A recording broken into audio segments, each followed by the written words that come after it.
بسم اللہ الرحمن الرحیم۔ عام طور پر ہمارے ذہنوں میں سوال ہوتا ہے کہ ہم گناہ کو کس طرح چھوڑیں۔ ہم گناہ کو چھوڑنا تو چاہتے ہیں، خواہش تو ہے کہ ہم گناہ چھوڑیں، لیکن گناہ کو کس طرح چھوڑیں، اس کے حوالے سے ایک دو باتیں ضروری ہیں۔ پہلی بات تو یہ ہے کہ آپ اگر گناہ چھوڑنا چاہتے ہیں تو آپ کو گناہ کا احساس ہونا چاہیے کہ یار میں جو کام کر رہا ہوں وہ شریعت کے مخالف ہے، وہ دین کے مخالف ہے۔ جب آپ کو احساس ہوگا پھر ہی آپ کے اندر یہ خواہش، یہ تمنا پیدا ہوگی کہ ہم گناہ کو چھوڑیں۔ دوسرے نمبر پہ آپ جس ماحول کے اندر ہیں وہ آپ اس ماحول کو چینج کریں۔ تیسرے نمبر پہ آپ اس گناہ کے چھوڑنے کا مکمل آپ عزم کریں، پکا آپ ارادہ کریں کہ آپ نے گناہ کو چھوڑنا ہے۔ تو گناہ چھوڑنے کے حوالے سے آپ کے اندر تین باتوں کا ہونا ضروری ہے۔ نمبر ایک، آپ کو احساس ہونا چاہیے کہ یہ جو میں کر رہا ہوں وہ غلط ہے۔ نمبر دو، آپ جو گناہ چھوڑنا چاہتے ہیں تو اس پر آپ پر عزم ہوں کہ میں نے آپ اس کو چھوڑنا ہے، آپ اس کے قریب بھی نہیں جانا۔ اب اس کے لیے قسمیں اٹھا لیں، پکا ارادہ کر لیں کہ جو کچھ بھی ہو جائے میں نے یہ گناہ نہیں کرنا۔ اور تیسرے نمبر پہ آپ نے اس ماحول کو چینج کرنا ہے۔ ان میں سے ہر ایک بات جو ہے وہ کیا کہتے ہیں ایکسپلینیشن والی ہے، اس کی وضاحت کرنے والی ہے۔ پہلے نمبر پہ کہ آپ کو احساس ہو، ہم جب کسی چیز کو برا سمجھیں گے اس چیز کو اپنے آپ سے دور کریں گے۔ اگر ہم اس چیز کو برا ہی نہیں سمجھتے، ہم سمجھتے ہیں کہ تو اچھی ہم کر لیں تو کوئی مسئلہ نہیں ہے، کہ اس چیز کا جو ہمیں مثال کے طور پہ ہم کوئی بھی جو ہے وہ موبائل ڈیٹا آن کرتے ہیں، فیس بک یوز کرتے ہیں، یوٹیوب یوز کرتے ہیں، تو جیسے ہی ہمارے سامنے اسکرین چلتی ہے ہم اچھی اچھی چیزوں دیکھ رہے ہوتے ہیں، لیکن آہستہ آہستہ وہ جیسے ہی مخالف چیزیں یا ایسی چیزیں جو ہماری شریعت اور ہمارے دین کے خلاف ہیں، یہ جو ہمیں استعمال نہیں کرنی چاہیے، وہ آ جاتی ہیں۔ اب یہاں پہ ہوگا ٹکراؤ، یہاں پہ ہوگا تضاد، تو اس کو ہمیں سنبھلنا ہوگا کہ ہم نے یہ کام اب نہیں کرنا۔ دوسرے نمبر پہ ہم نے اس کے چھوڑنے کا پکا ارادہ کرنا ہوگا۔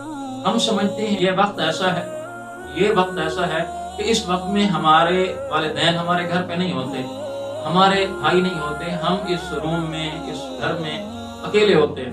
اب اس وقت کوئی بھی دوسرا کام کر لے، بک استعمال کر لے، کال کر لے، لیکن آپ نے اگر فیس بک کا ڈیٹا آن کر لیا تو ظاہر ہے آپ آٹومیٹک جو ہے وہ برائی کی طرف چلے جائیں گے۔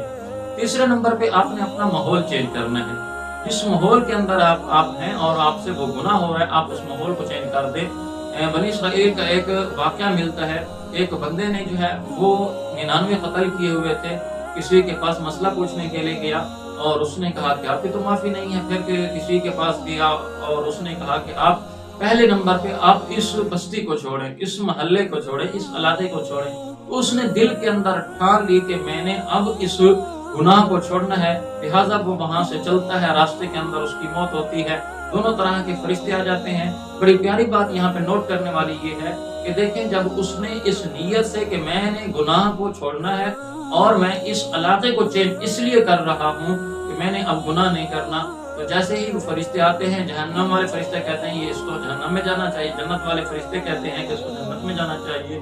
اب حالانکہ اللہ تبارک و تعالی کی طرف سے ہوا یہ کہ زمین جو اس نے طے کی تھی، فاصلہ جو اس نے طے کیا تھا، وہ جہنم والے اس کے زیادہ قریب تھے اور جنت کی زمین اس کی کم بنتی تھی، لیکن اللہ تبارک و تعالی نے زمین کو سکڑنے کا حکم ارشاد فرما دیا کہ اس بات کے اوپر ہے کہ جب آپ نے عزم کر لیا ہے کہ اب میں نے گناہ کو چھوڑنا ہے، تبھی یہ آپ کے اندر جو ہے وہ معاملہ ہو سکتا ہے۔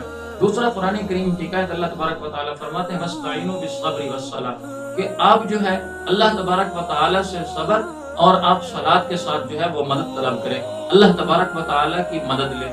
تو صبر یہ ہے آپ گناہوں سے روکیں، اور صلاۃ اسی کے ساتھ گناہ کو چھوڑنے کے اندر عمل دخل نماز کا بھی ہے۔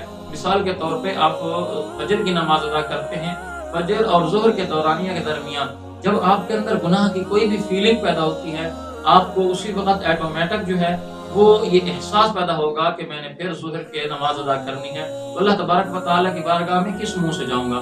آپ نے ظہر کی نماز ادا کر لی، آگے عصر کا وقت ہے، پھر یہاں اس دورانیہ کے اندر آپ کے دل میں گناہ کا احساس پیدا ہوتا ہے، پھر آپ کے درمیان بھی فیلنگ آئے گی کہ اب گناہ نہیں کرتا، میں نے پھر عصر کی نماز کے وقت اللہ تبارک و تعالیٰ کی بارگاہ میں جانا ہے۔ اسی طرح پانچوں نمازوں کا جو ہے نا وہ معاملہ ہے۔